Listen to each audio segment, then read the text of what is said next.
Bonjour chers auditeurs, soyez les bienvenus à l'Université virtuelle africaine de développement. Le module d'aujourd'hui portera sur quelques pathologies qu'on rencontre fréquemment chez le cheval. Il ne sera pas un traité de pathologie équine, mais nous allons survoler cela afin que les gens gardent cela à l'esprit. Mais nous reviendrons dans le cadre de la playlist relative à la pathologie des équidés pour développer chacune de ces pathologies. Ceci étant, nous allons parler un peu de la pathologie des équidés. Il faut dire qu'il y a 12 principales pathologies qu'on rencontre fréquemment chez les équidés. Et tout naturellement, à tout seigneur, tout honneur, on va commencer par la colique, qui est ce trouble de digestion dû le plus souvent à un mauvais rationnement. Il y a le tétanos, qui est l'infection par Clostridium tétani, le plus souvent après le poulinage. Il y a la grippe équine, qui est une pathologie très mortelle caractérisée par les troubles respiratoires. La pyroplasmose, qui est une pathologie due à des tiques qui vont transmettre des pyroplasmes. Le syndrome de Cushing, qui est une perturbation endocrinienne, est caractérisée par une hypersécrétion des corticoïdes qui donne l'impression d'une boule sur 4 allumettes. Donc l'animal va mobiliser surtout des lipides et il sera trop gras.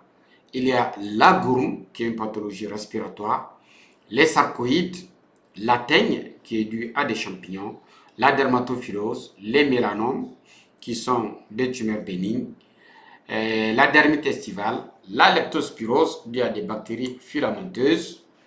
Il y a aussi des fois des parasites externes comme les tiques, des parasites internes comme le strongle qui peuvent provoquer la boiterie intermittente à chaud quand ils vont se localiser au niveau des vaisseaux du membre postérieur. Il y a les tiques, les piquages que j'ai parlé.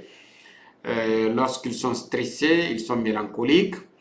Il y a la trypanosomose, communément appelée la dorine chez le cheval, et Sura chez le chameau. Cela me rappelle Louis-Joseph Tanguy. Merci, cher maître. Il y a les tendinites, particulièrement chez les chevaux qui font beaucoup de sport. Il y a les déchirures musculaires et ligamentaires chez les chevaux de trot ou de saut. Il y a les fractures spontanées qui vont exiger des fois des plaques à vis, des enclouages centromédulaires, pour ne citer que cela. Eh bien, on va passer maintenant à revoir ces différentes pathologies. Là, c'est un cheval qui est en train de faire sa colique. Et vous voyez, il tombe, il se renverse sur le dos, il est très agité, il peut se blesser. Là, nous avons la dorine, donc une infection par trypanosome, et nous avons un œdème en zone déclive avec les organes génitaux externes qui sont très développés, très enflammés. Là, nous avons le tétanos, donc c'est un cheval où on constate tous les muscles qui sont contractés, en particulier les muscles de la paroi abdominale, les muscles de la mâchoire, les muscles du cou et les muscles physiologiques. Et des fois, il y a des contractions simultanées des muscles qui sont censés être antagonistes, quoi. Donc, ce qui fait que vous pouvez observer des fractures spontanées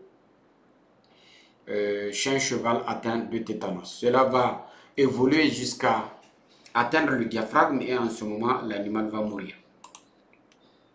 Là, nous avons un poney qui souffre de Cushing. Donc, vous voyez, il est gras, un abdomen bédonnant. Il est comme une boule de sucre sur 4 allumettes, comme le disait notre maître Chapchouk de l'université Sidi Tabet. Là, nous avons la gourme avec des sécrétions nasales et puis une plaie caractéristique. Là, nous avons la teigne, ce sont des champignons. Il faut des produits très importants comme la grisofulvine, le kétoconazole. C'est l'occasion de dire bonjour à notre cher maître Armand Senou de l'immeuble Rose, route de Wakam, pour le service rendu. Là, nous avons la dermatophilose.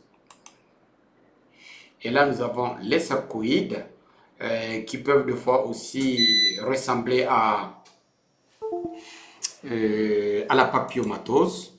Là, nous avons les mélanomes. Là, nous avons la dermite estivale. Là, nous avons la pyroplasmose qui est transmise par des tiques. Là, nous avons des ectoparasites, en particulier les tiques qui prélèvent du sang. Là, des strongles qui sont des vers intestinaux. Là, c'est un cas d'uvéite. Il faut dire que le cheval demande de nombreux soins. Le sabot doit être ferré et son sabot doit être curé régulièrement.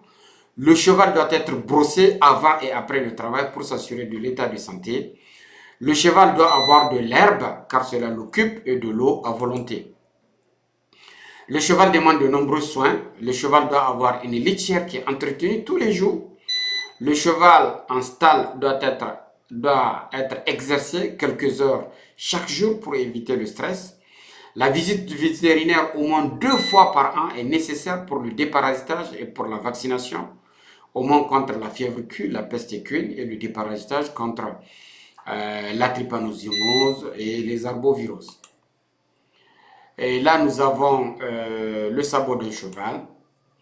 Donc voilà, chers collaborateurs, ce que j'ai bien voulu vous présenter dans le cadre de ce modèle relatif à la pathologie des écudés. Nous avons eu une petite coupure, j'étais obligé d'accélérer afin de ne pas être interrompu. Sur ce, je vous remercie, on se donne rendez-vous à la prochaine fois.